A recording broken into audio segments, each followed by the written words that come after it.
The views and opinions expressed in the following program are those of the hosts and guests, and not necessarily those of the staff or management of Worldwide Digital Broadcasting Corporation. Right. Get yourselves together. Right. Stand up and live your life. Right. Get yourselves together. Right. Hands up high.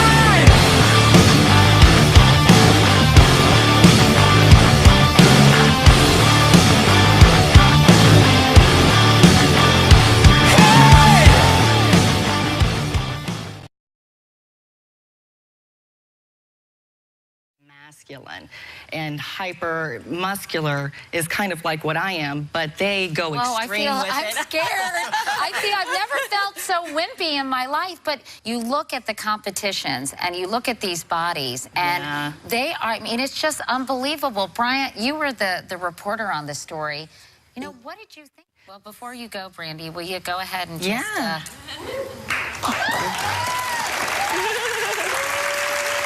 They're solid. I know. And Katie's always had great guns, but these... Oh, those are all nice. Not quite like Brandy's, Oh, but... beautiful.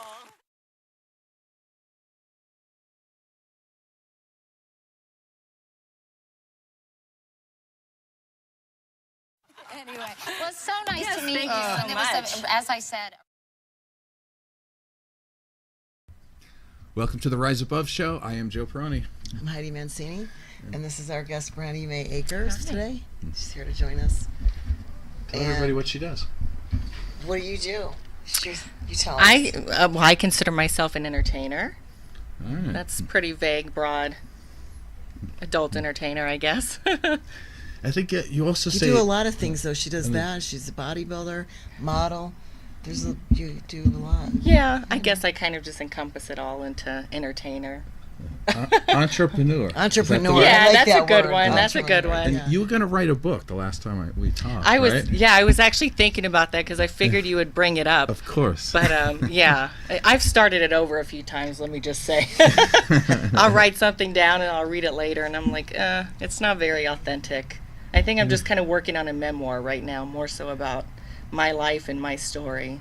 Okay. So it's coming together, but I just... It's hard, right? It You got to is start very digging hard. in. And Especially if you take a break for about 5 or 6 months and then you go back and read over and you're like, I don't really like Yeah.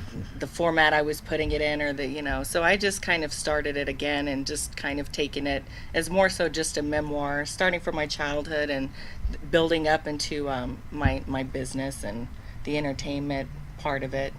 But I still feel like I have so much time to work on it that I want to have a big brand before I actually try to sell a product, so that it's generates an income. I mean, we do things to make a living, not just for the sake of doing it, at least me.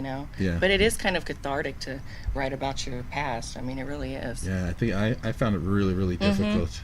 Yeah, it brings up a bunch of stuff that, especially for me, like childhood and parents, and so almost I think when I dive into it, you have to kind of emotionally be prepared to tap into things that you might kind of suppress in your day-to-day life. So it can be difficult at times. Yeah. You It'll kind be of your own therapy. Yeah, it really is. Yeah, it's therapeutic, that's for sure. Did you want to tell everybody about our sponsors? Yeah, we want to thank Mary Blakelock from Vegas Food Prep, and she's does food preparation for everybody, and then she also does athletes. So if you're doing a contest prep, she will take care of those meals for you too. She delivers to you, so you don't have to go to her. She comes to you, and you can call her. She has an online, vegasmealprep.com. And we also want to take a moment and thank Jay Jung from City Athletic. He also sponsors our show Rise Above. And you train at City too, don't you? I do. I love the gym. It's I like great the out new there. things they're implementing. It's neat. And that's all I have. Perfect. Okay, so we started off the show with a video of you were on the Katie Couric show, I think, with Brian Gumbel. Yeah. Now he looked a little like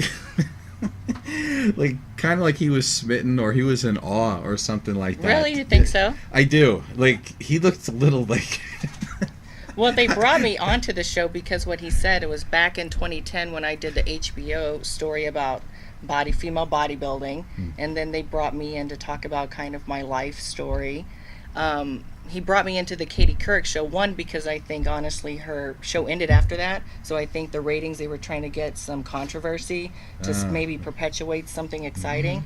But he said I was one of the most interesting characters that he had seen and done a story on. Who knows if that's true or not. It wasn't necessarily life-changing for me, unfortunately, which I was told it might be. I was kind of waiting for that, but it didn't happen. But it was still really cool. It was a cool experience. And I enjoyed it, and I liked, of course, the publicity. People were very nice, especially Brian. He was real sweet. So it was a fun experience. I would definitely do it again, depending on who the journalist was. Yeah. Right. Because I've been contacted by certain Bill Cunningham's and Jerry Springer shows, and I've kind of passed up on those opportunities. Yeah. Yeah. Well, because you don't want the whole point is exploitation. Yeah. You know, that's the whole thing with the women's bodybuilding and with adult entertainment. It should be presented in a respectful type. It's your life, not get you on there so that they can. The kind of mock. I mean, it's one thing. A bad thing. Yeah, I mean, it was total mockery, and basically just kind of flat lies to lie to, does your mom know the kind of work you do? And I would never put my, parents or any sibling or grandmother into any kind of situation to humiliate them. I mean, myself, no problem, but not anybody like that. Yeah. So it was. So one of the questions I thought is, when you do the line of work that you do, like, people can get really judgmental. And although I'm not judgmental, I still have a tough time thinking about when you see a person in that industry, where is the dividing line between somebody being exploited and compared to being that they're actually empowered by what they're doing? That's a good question. I know for me, being that I primarily, I guess, entrepreneur type, that I really work for myself, I can kind of control my product. I can control the image I want to put out. I can control basically every aspect of what I do. But I do, and there's actually a lot of women, what people don't realize is in the even vanilla mainstream porn, there are actually a lot of female directors. Even for like kink.com, they have a lot of female directors. And I can see the difference when I'm researching porn or when I talk to people, the difference of the product and the end content when a female directs as opposed to when a male directs. And I know a lot of producers from some of the top companies in porn, and because of my muscularity, because of my dominant niche that I'm in, it's really vanilla, and the women tend to be more objectified as opposed to my content. It's more objectifying the men.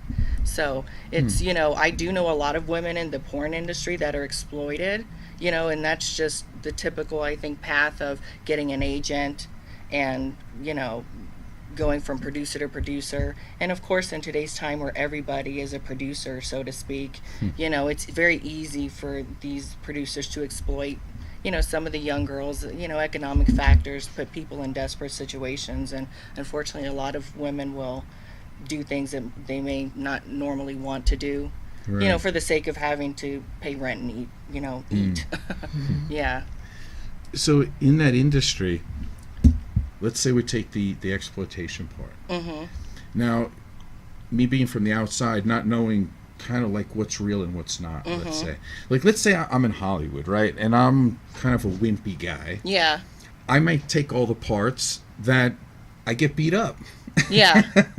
Whereas if I'm Sylvester Stallone or somebody, I have all the parts where I just beat everybody else up. And so it would be like I would be the power position, everybody else would be being exploited. But are they being exploited while getting paid to play a role in a fake movie? Or are they being really exploited in real life? I guess is what I'm trying to ask. Well, that's a good question. I believe, entertainment is entertainment, no different than a Hollywood movie. It is everybody's playing a role. I mean, that's just there is no porn or anything that's genuinely authentic, unless maybe it's the amateur stuff and you have a couple that's at home with their, POV tripod and, they're really getting into it and all that. Maybe now, that is. For people who don't know, POV is... like point of view perspective, Okay. of like a The point of male me, perspective like for me. to the female, yeah.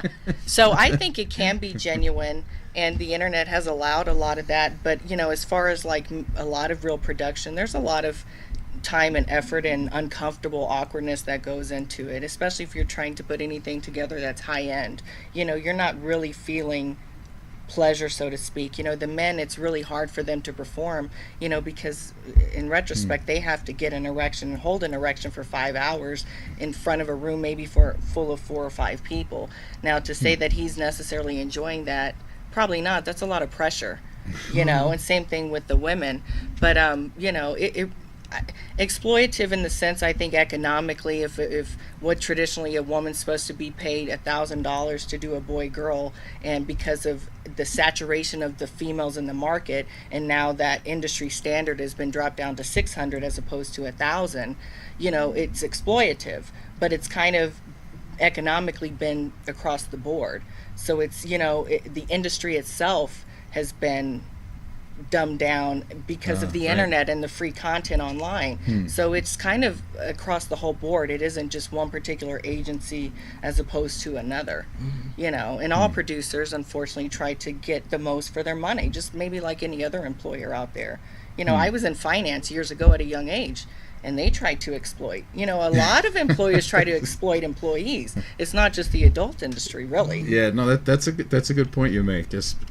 Pretty much every industry exploits. Yeah, that's true. I mean, you have a lot of big corporations now that want to downsize, you know, and then the employees they keep on board, now they're doing the jobs of 3 people instead of 1. They're being exploited, you know. So it's just, I think economically since 2008, a lot of industries have changed, and you know, I think people are just trying to do what they have to still survive and take care of their families, really. I mean, that's my thought on it. Right. So the stereotype, of course, is that every woman who does porn, and I mean everyone, not me personally, but the stereotype is that they're somehow damaged, they all have daddy issues, they've all been sexually abused, raped, whatever, and then they go into that business. That seems to be the stereotype.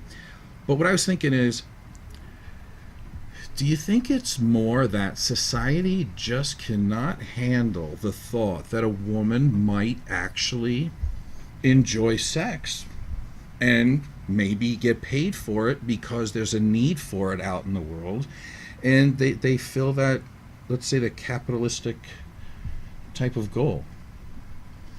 I think it's more economic, especially when it comes to women, and I can say this firsthand. Men and women think differently. We all know this. Men and women think differently when it comes to sex. Men are a lot more visual, physical. Women are a lot more emotional, just generalizing, but still kind of some truth behind it. And for men, because I get the emails constantly where all these guys want to be in videos and this and that and the other. And I'm like, man, if you really knew what it took to actually have to perform without wasting money, it's a job, it's work, and if you don't have the experience and the comfort level, unfortunately I can't waste my time and money. But you know, for me it was a total economic decision to do the work I do. I was marginalized my whole life, one being voluptuous, beautiful, and athletically built.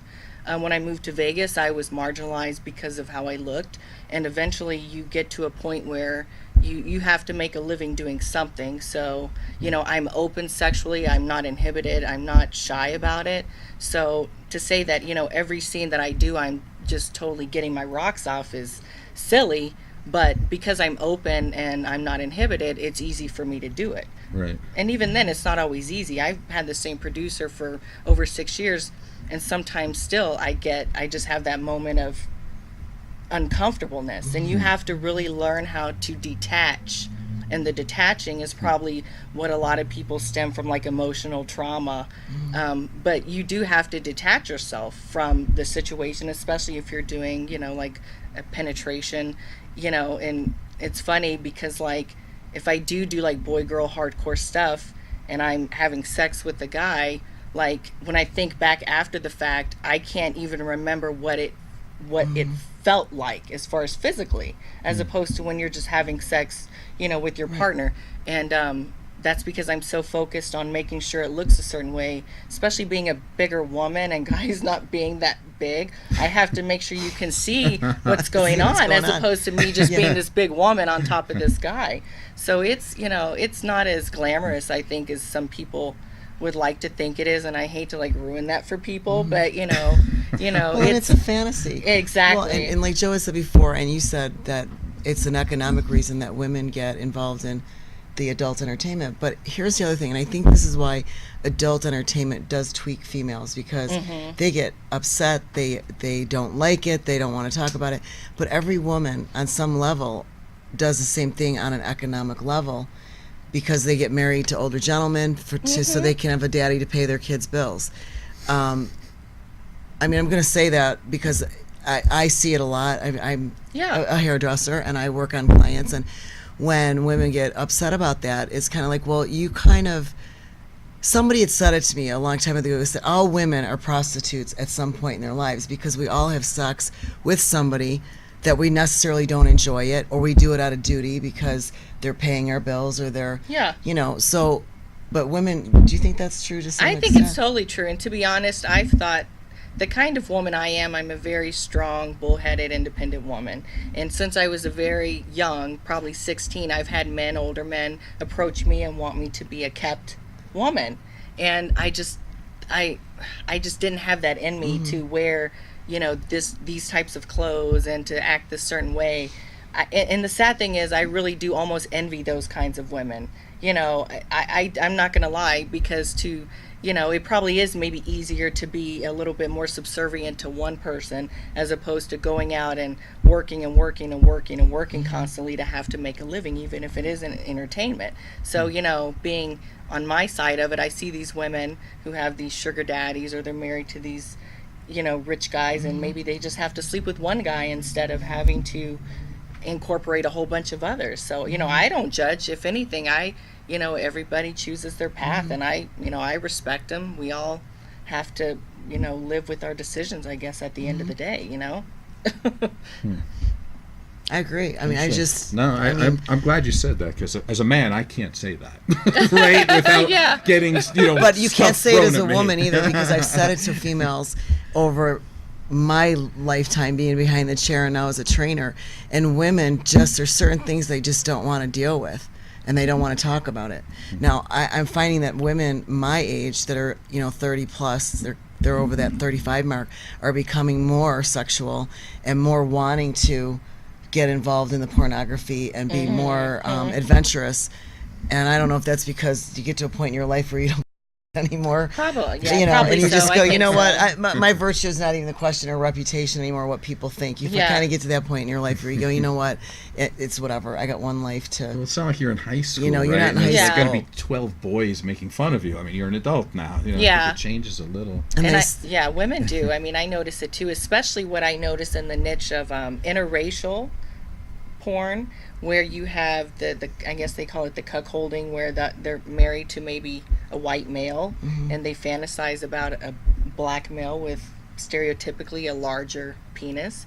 And that's a huge niche that, and I've met some of these just average old housewives that have no problem going to these like big swinger type parties with all these black males, and everybody just doing it on camera. And I get surprised, because I'm like, what's going on? I'm like, you get surprised. well, still, because I'm like, I'm just surprised at how so many people are open to just doing it on camera, knowing that the internet's there. Once it's there, it can't disappear. I mean, it's out there, but so many people just don't care anymore. But tell me what that's about, though. That part. I mean, What's the part? Well, in other words, Yeah, right. What part? No, he's like, what part? Because I'm going, what part? well, the The black bit dick, or the no inhibitions about being on camera? Yeah, right. actually neither. The thought is, it's like, okay, you said it's really popular, so that means that there is a psychology that's popular. So what's the popular psychology? Men want to be humiliated? I mean, is that the psychology I actually of read that? the book, and I was going to bring it. There's a but book on that? I read, because for me, doing what I do, and I don't have an assistant, I'm totally answer my own emails, deal with everything. in order for me to sometimes tolerate and understand, I have to learn. Right. And I read this book about the psychology behind sexuality of human beings.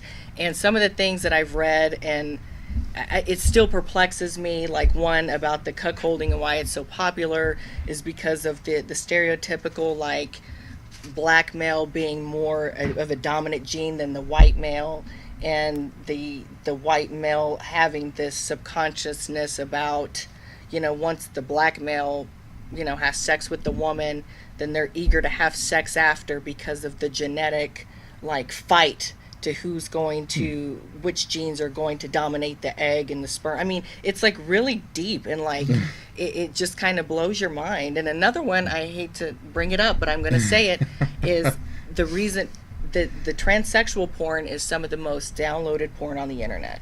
And one, I think it was 7 out of 10 men have fantasized about sucking a penis, and that men in general are infatuated with the phallus.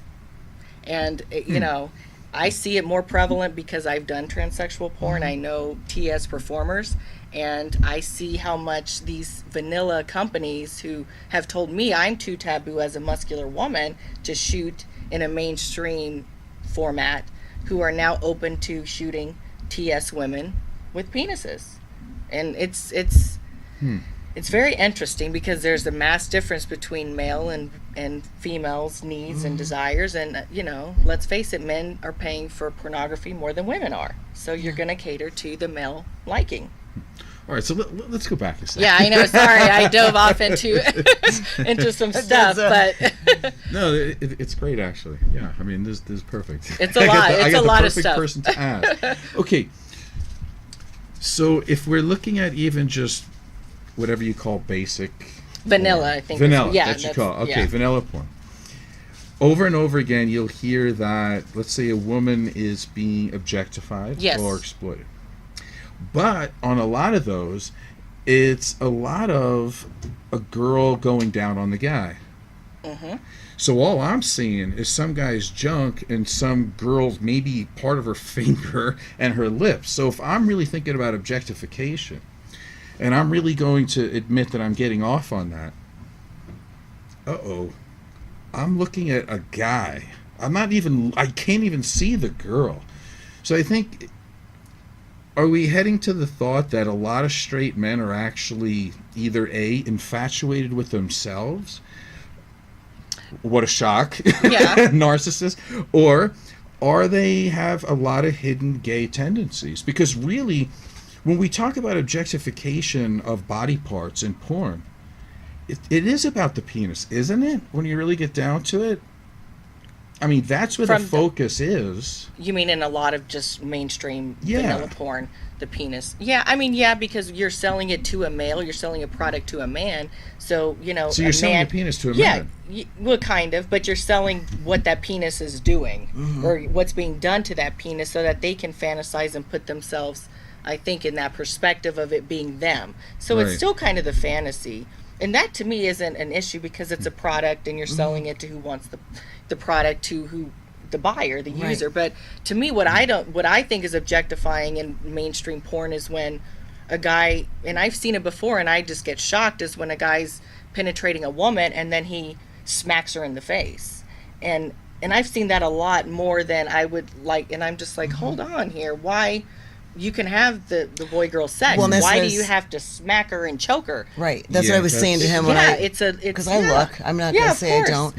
And that's what I said to him. I go, I don't mind watching the porn and looking at different things, but I said what makes me upset is now they're choking the women, they're slapping the women, they're raping. It's like a rape. It's not just, I'm going to show you how to, have anal sex. I mean, so that's what's bothersome to me. Yeah. I mean, I'm not offended by the sex thing itself or penis, two penises. If you like penises, you like more than one. Sorry. I mean, that's, I mean, the same thing, the more the merrier, and it could be said for anything, but that's the thing that I said to him I noticed was, you see some of the, I don't know what you call brutality kind of porn, and I'm like, oh my gosh, like that's, who's buying that now? Yeah, it comes, exactly. And a lot who wants that? The mainstream boy-girl stuff is kind of turned into almost, I don't know what the word would be because it's not obviously objectified, but it just has that twist of just a little bit of brutality to it. And I mean, I maybe that's, you know, different producers and companies have different products, but when it's, I guess, labeled as just a general, you know, guy and girl, and then he's kind of choking and slapping her, I'm like, hey, that's its own niche in itself. Why does the mainstream stuff have to incorporate, you know? And of course they have the softer making love, you know, companies who do that, which is a little bit softer for maybe people who like something not as aggressive. But, you know, but nowadays there's just any and everything. Yeah, what's with the out there. Not to change the subject, because I think it is on the subject, but I mean, listen, nobody cares about my own personal things, right? But I think the hitting does bother me a little. I just, you know, it's Girls just like their not butt my slapped, thing. though. I know that. They like that little. I Guys like it too. I mean, there's a degree. Yeah, they do. Brandy's like, what are you talking Like, about? hey, no, they do. It's all So open. Yeah, I mean, you can't judge people. Yeah. But what? But what's with the spitting? Oh yeah. You know what I'm talking about, right? Yeah. Like, obviously, like, what's with that? Like, I think does somebody like?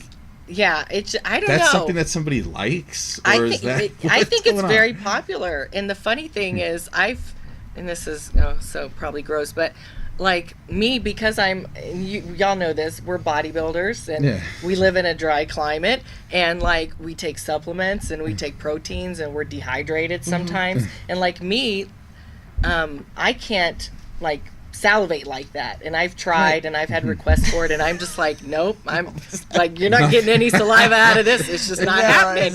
But yeah, guys like I think it's just the gross griminess of just something different. Yeah, Maybe yeah. this is what's been going on, so let's push it to the next. Yeah. Let's do something different. That's not, we haven't been watching. You know, Yeah. maybe that's where the smacking is coming in and the choking now, because they just want to push it a Push- little of bit. course, Let's yeah. go a little bit more this way. And the adult entertainment too. You and I talked about it. Was the fetish thing and how Oh, yeah. it's the fetish industry is even going from whatever you would consider an okay fetish to, oh my, like what's going fart on? porn, like fart fart porn, porn, yeah. right? It's like. Can People you like eat, that, Can too. you eat spinach and fart in the camera for me? And What's sexual about that? But that's what I'm saying. It's like, when does it, like, what is it with But that? that's the thing. I don't think, unless it's your particular fetish, I don't think anybody will understand. That's why I said I try to read to gain understanding so that I can tolerate Yeah, it a there's little bit something more. going on there. But it's just, You know what I think it is?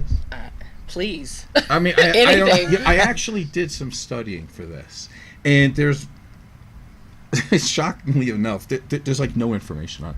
But if you read between the lines, I think what we find is someone who's just willing to be totally open and vulnerable with somebody. Mm-hmm. You know, like, we share everything, that kind of thing. Or this, let's take a break. Let me finish it. Maybe trust. You know, that kind of thing. I don't know. There's something in there. You're saying no? Maybe open to humiliate themselves. Yeah, I was going to maybe. say to be gross and to just be like Not prim and proper. Well, a slob. I mean, even look, Right? if somebody's choking somebody, do you not have to have incredible trust in that person? No. Not to fully hurt you. You know, I mean, isn't that part of what S&M is to be able to... definitely is. Yeah. See? So I'm at least partially right. All right, then now would be a good time to go on a break. Hi, I'm Mike McAuliffe. And I'm Perry Haichu. We're the hosts of the Nevada Cannabis News Hour. Join us on www.dbtv.com.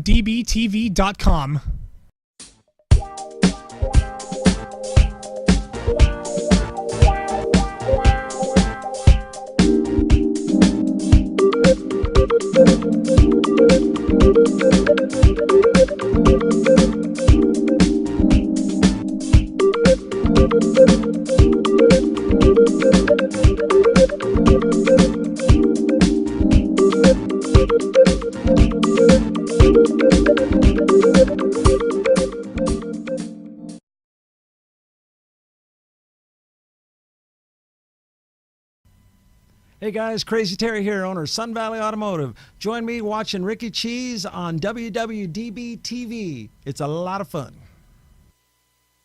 Welcome back to the Rise Above Show. I'm Joe Peroni. Heidi Mancini. And with our special guest... Hey, muscle girl. So we've been talking about some really cool things like spitting on people, hitting people, sex, all this stuff. So of course I have another question. Sure. So, as a general rule, we think that men are much more into porn than women are. I mean, we could say that, Yeah. right? I mean, it just seems like that. Like, we watch more porn. But I was thinking this. If we open up what porn really is to other things and not just the visual, I think we might see that women actually might like porn more than men. Because how do we explain, like, when I go to a supermarket and I see like a couple of little books, and then I see miles worth of harlequin romances, which is basically softcore porn, or mommy porn they call it. And then you go and you look at how popular the 50 Shades of Grey is, which is basically porn. Yeah. So a man can't walk into, let's say, a supermarket and start buying porn off the shelf, I don't think. Probably not, yeah. So I think if we start doing that, and the other research that I did is they said, for literature, women buy 4,000% more porn-related stuff than they do actually classic literature. So in other words, the average woman, by far, if you say, well, listen, are you going to buy A Tale of Two Cities, Charles Dickens or something, or are you going to buy some mommy porn? They're buying the mommy porn. Oh, wow. So yeah. what do you think? I think it's a lot more open than people are saying. I think that, like 50 Shades, speaking of that, because I actually saw it, and it's kind of corny, but it is still, I'm still a woman, it is still interesting. And what I've done pertaining to female women and porn is, one, women watch a lot of gay porn, gay male porn. Yeah, what's that? You're gonna have to explain that one to me too later, but I think it's just because because women that desire men, it's just men, it's penis, it's muscle, and there's no other females in the scene, so it's just all male in their desire. And two, like, speaking of the novels, because a lot of those romance novels are kind of based on the woman who, even though she's kind of submissive, she still really has the power over the hero kind of guy who's big and strong and masculine, and he'll do anything, but he's just so devoted to her. And it's always that same kind of storyline format. And that's kind of, I think, ultimately, maybe at the end of the day, what women really maybe want, or what turns them on, is having, some big masculine guy who can protect them, but still just really maybe submissive to her in a, like a goddess type thing. Exactly. I tell him this all the time. Yes. I said, when we talk, I said, women want to be the goddess to their man. They want to be that woman that guy desires. I mean, there's a million other women on the planet, no doubt, all day long. We know that. But when you're with somebody, you want to know that you're the one. Yeah. That you flip those switches. That there could be 10 women that are around, but you're the one. It's like that devotion. And I've actually never read a romance novel, but even in like the 50 Shades movie, he's this powerful executive, lots of money, has so many beautiful women around him, and even though he's into the BDSM in the beginning, not to spoil the movie if nobody's seen it. I think everybody's seen it. But by the second movie, he's still just devoted to her and just so emotionally in love with her, and starts to soften up. And then at the same time, she's starting to get more into what he's into. So it's I think the women just want that devotion of this big, not physically big, but just this guy who they feel secure with, but he's still just devoted to her and loves her and puts her up on a pedestal. And maybe that's the kind of stuff that women turn, I guess, average women on. Where but I think different. For years with women's sexuality, what's that word I was looking for? I just left. Because women for years and years could not be sexual. Yeah, oppressed. Yeah. And I think that's another reason why women are becoming a little bit more open, and maybe open at an older age. I don't know if the generations coming up now are going to be different, but it's because you've been told your whole life that if you like sex, you're a certain kind of girl. You're not told to touch yourself or, do things. That's what guys do. Guys do that. So you're brought up, at least I was, with that kind of upbringing that, that was the thing guys did. there was never any talk about what do we do. Females, you know, being females able to masturbate. Or So I think as some of the women are getting older and they're realizing their bodies and they know how they work and they know how to work them, because I personally feel that most men can get off faster, get themselves off faster, Of course, and women are the it's- same way.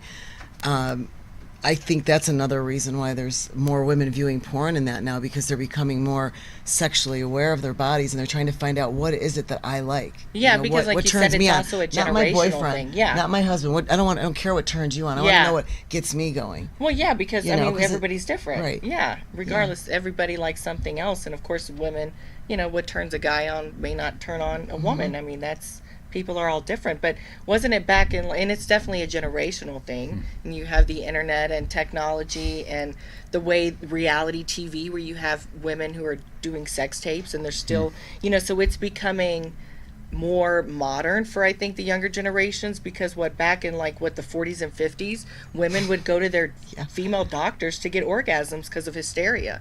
You know, that was a thing. That's crazy. Yeah, I mean their men wouldn't be able to satisfy them, so they would call them what they call it, a hysteria condition, and they would go to their Histrionic doctors. disorder. Yeah, something. So, I mean, it's interesting, but on that same topic, what's really flourished, I think, over the past 15 years is the male domination and the females beating on the men, pegging the men, just totally humiliating and just making the men just, I mean... There's a change, and I said this to Yeah. Joe too. I said the men, for some reason, seem to becoming more feminized.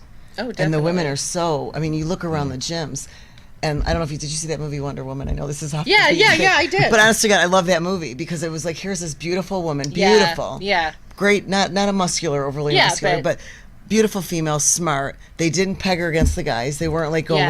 the women are gonna beat up the guys. They basically showed women what a woman is, from prettiness to brains to a body. She cares about herself, cares about Yeah. other people, and I love that movie because of that. And I said to him the other day that it seems like women are becoming so much stronger, even when they train. You watch the women in the gym training, and they're busting their ass. I was watching it last night, and the guys are like, and then they walk around, they twiddle around, and it's like, what is going on? It's almost like, Well, the Wonder Woman director was a woman, and that was $100 million, the most a female director's ever made in Hollywood movie history. So, you know, I think it still has to do with the oppression of women in general, and women being able to really kind of maximize what they are as a being, as opposed to just always having to, you know, stand in the background and put the man on a pedestal. You know, I mean, I see it. I mean, I have a lot of girlfriends that are into the fetish stuff, and even them, the way that they will brutalize some of these men, I'm talking strangle and just totally physically really hurt these guys, even to my surprising, which is extremely brutal. And I'm like, wow, that, because they just don't view them as even being human. And I'm like, wow, okay, you know. but don't you think though that over the years with his some own. of the other stuff with women, they weren't viewed as a person either by Yeah. some men. You're an object of their whatever they want you to be. You're an object. And now the role is switching a little bit, where it's becoming more of And the men are wanting to be in that role as well. Right. Men want to be dominated because they're so used to being men and being in the power position in their day-to-day lives and with their family, that they want to be subservient and have somebody just take total control over them. And I mean, it's, I don't know, it's interesting, and Things are changing. That's for yeah, sure. it definitely. There's a great line in Wonder Woman. I hate to admit it, but it was funny, and it was so. She said it really low, and it was quick, and they didn't stay on it. It was like one sentence, and she said something to the effect of, "Men are really good for procreation, but not good for pleasure." Yes, I yes. And it was like boom, and it was like, hold it, that was not meant for a kids movie, but they stuck it in there, and I'm like, that's so funny, because you know that it was like, there's your 180-degree turn, right? I would know exactly that line. I remember because I thought the same thing. I was like, ooh, they just Yeah. said that, didn't they? Yeah, because that line hit me. I was like, Yeah. in the boat. back. When she, Yeah, they were in yeah, the they were boat, about to and go he to was- sleep. And he was kind of hinting about sex. And then when she came out and said that, I was like, oops. Maybe there's some truth. I mean, there is So I some have a truth theory. to it. You know, I mean, There's a lot of truth to it. Sex I listen to toys, you know? women all day long. There's a lot of truth to it. yeah, There's yeah. a lot to it. So, okay, part of my theory is this, right? Like, bodybuilders are always 10 years ahead of like the medical community and stuff like that. At least, I mean, we always see this, right? Like it took them 20 years to start figuring out of like how come a high carbohydrate diet is killing diabetics, right? And bodybuilders are like, hey, I know the answer. Oh, yeah. You know, and it keeps going on and on and on. One of the things that they'll probably come up with is that this whole thing about testosterone making men aggressive is not really true. Because when you look at it, okay, men's testosterone over the years, it goes down, you know, a little, I get that. But what is it with all this female aggression now? They're female. They have not turned into men. And it's not a hormonal thing. It's not like every woman has gotten injected with testosterone. Yeah, of course. So at some point, we're going to have to take a look at it and go, okay, I think this is socialized. Like if you have a 6-year-old watching Wonder Woman and going, hey, I could be more. I could be strong. I can learn 100 languages. You know, like they said that girls learned all these languages. I can be smart. I can be good looking. I can be these things. And they're told that at a young age. I don't think it's the drug. I don't think it's testosterone. I don't think it's the hormone. I think it's what you place in cultural. That kid. Yeah, it could be cultural too, because we still know that there are women in other cultures that they're not sitting there going, yeah, I'm going to slap a man. Yeah. That's not happening.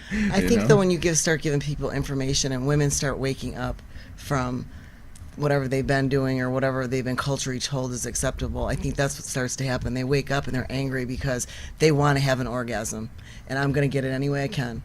And I don't think that's a wrong thought to think, but I think some women are starting to wake up to what their needs are. I think Joe has a good point though when he talks about women being like overcompensating with this anger and kind of aggression, because I don't have a whole big circle of like female friends, but generally speaking I do know, like, you know, the stereotypical like, well, I'm an independent woman and I make money, so I'm not gonna settle for just any man. He's got to be rich and tall and this and that. But you know, at what point don't we realize, like, be realistic, that balance is everything, and you can be independent all you want, but if you don't know how to compromise, then you're still not going to be in a relationship.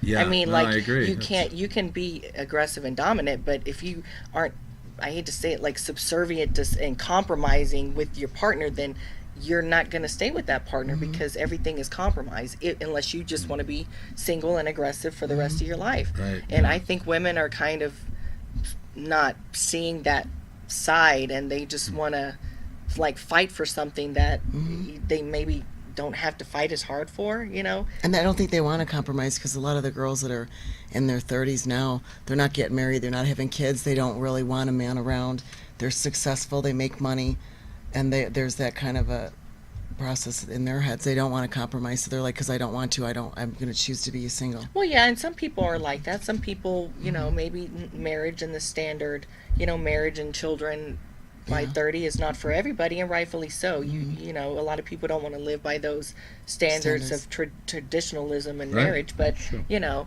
I mean, I think it's just still a balance of knowing who you are and what you want, and if you don't want it, you know, but you can't knock other people who want something different either. You know, I love that you said that, because that's the theme of a lot of our shows, and last week that was the theme of the show. Who are you and what do you want?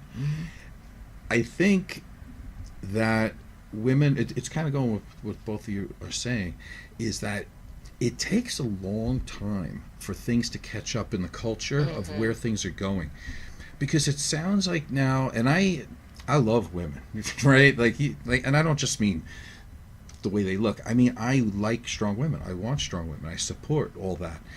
But I see that there's a fabric of anger and bitterness going through, which is a little disconcerting, because I think that's going to change too, because let's just generalize, right? If you have a man who grows up and he says, okay, I want to make some good money and I want to do well, he's usually saying that so he can support a good woman and then support children. And when I see a woman doing well, it's almost like it's FU money, so I don't have to be with a guy. Like, it's almost the opposite. It's like, okay, I'm good and powerful by myself. I don't need you, nor do I want you. Whereas when men make a lot of money, they're like, look, would you like some? Would you like a new dress?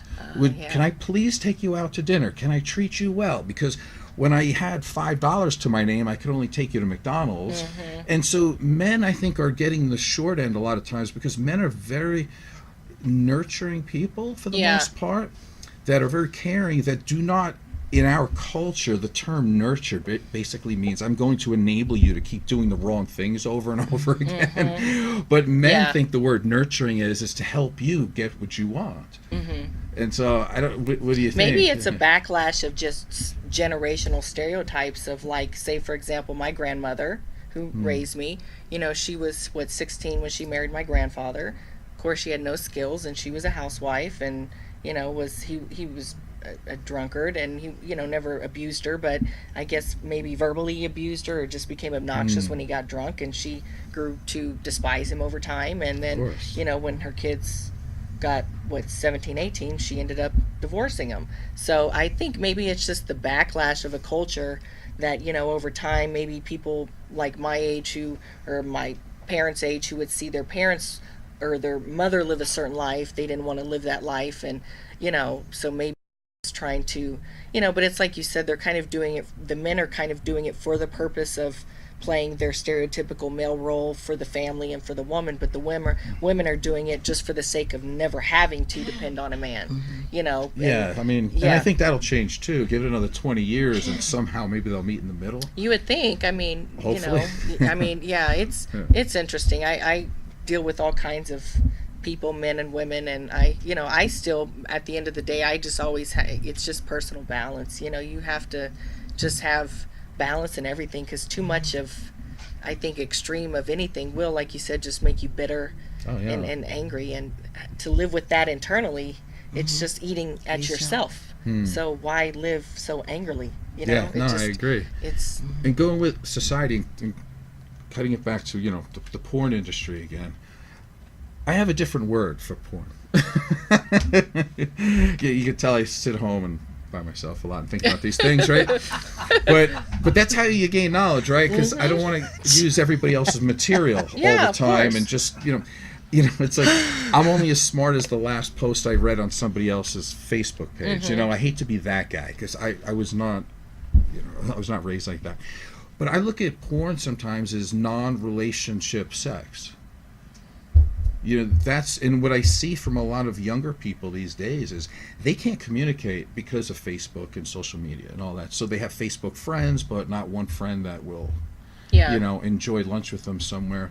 They don't know how to ask girls out because they're afraid of rejection, because they've never been rejected face to face. So that's a whole new thing. Well, it's just a lack of social skills in general. Zero social skills. So what they do is they go on and they check out some pixels on the page so they can see the porn. They can see sex, but not have to participate emotionally in any way. Yeah. The girl there can't say no. And so it's non-relationship sex. So I think it's going to get more and more popular, as it is for women, though, too. So does that actually maybe help your business? I personally, I don't think anything with the internet, and I'm a contradiction saying that, considering I put up, free content and stuff to advertise my own, websites. But to me, I think the internet in general is just really hurting our younger kids, and I think there have been so many shows and studies, that say, like, the desensitizing of sex and stuff is causing for the more and more of the extreme, and the lack of just social skills in general, because say young male can go online and look up stuff, and before you know it, he's 26 and he still hasn't cultivated relationships. And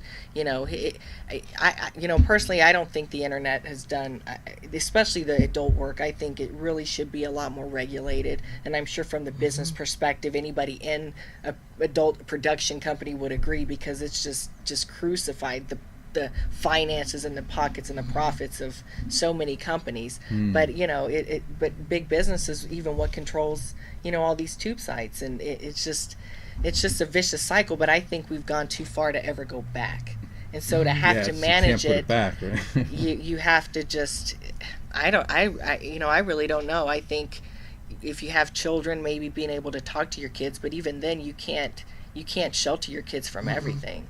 No, I mean, even on it's out something there. like Twitter, you can put a 30-second to a minute video and anybody can see it any age.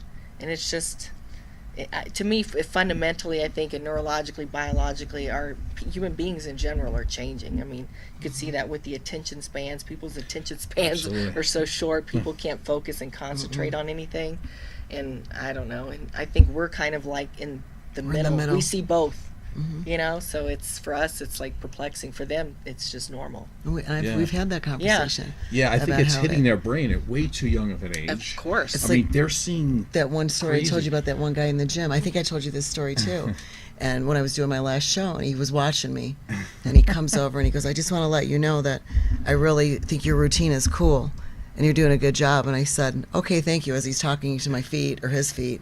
And I said, "I'm going to give you some advice." And I'm guessing he's like 25, 26 years old. I said, "When you want to speak to a woman from now on," I said, "you're to look a woman in the eye." I said, "Do not look at your feet and the floor." And I said, "You need to put those shoulders up and show some confidence." And this is the other thing I said to Joe, because they're on the internet and they're not having to be social and show who they are. This is who I am. I'm straight, I'm tall, I'm good looking, I'm confident.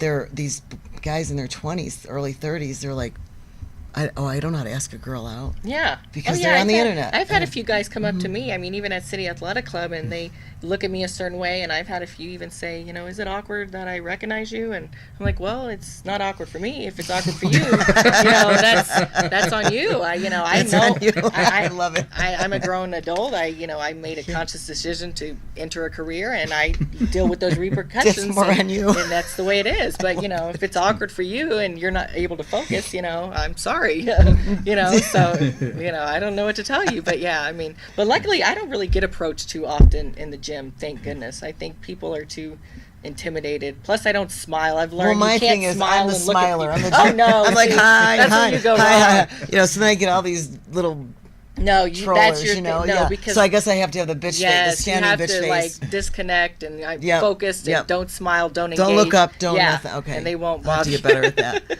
Just put your headphones on. I do, but then I smile. Smiling with my headphones. But then people start thinking you're like a stuck-up bitch and you're a diva and you're angry all the time. And I'm like, I'm so not an angry person. No. I just want to focus on training you're doing. and not socialize. That's all. I know. These Who younger knows if kids. but I think it is. I said that a long time ago about my daughter with the internet, because even if you block your kid's phone from things that they can't see, they have friends. And their friends have phones, and their parents might not be monitoring them. And I said too that they're becoming desensitized from all the crap, all those games that are out now.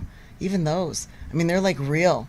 They look like real real movies, the shootings, and they're even becoming desensitized to that. Yeah. So maybe that's why it's filtering over into the porn industry, the roughness, because, at what point is enough enough? I think as a parent, all you can really do is just try to talk. I mean, it's one thing to lay down and have a child and put a roof and food, but, you have to really just try to talk to your kids all the time. Talk. And even then, at some point, you can just do the best you can do, and then they do their own you thing. have to let them be them, I think the internet and the porn, too.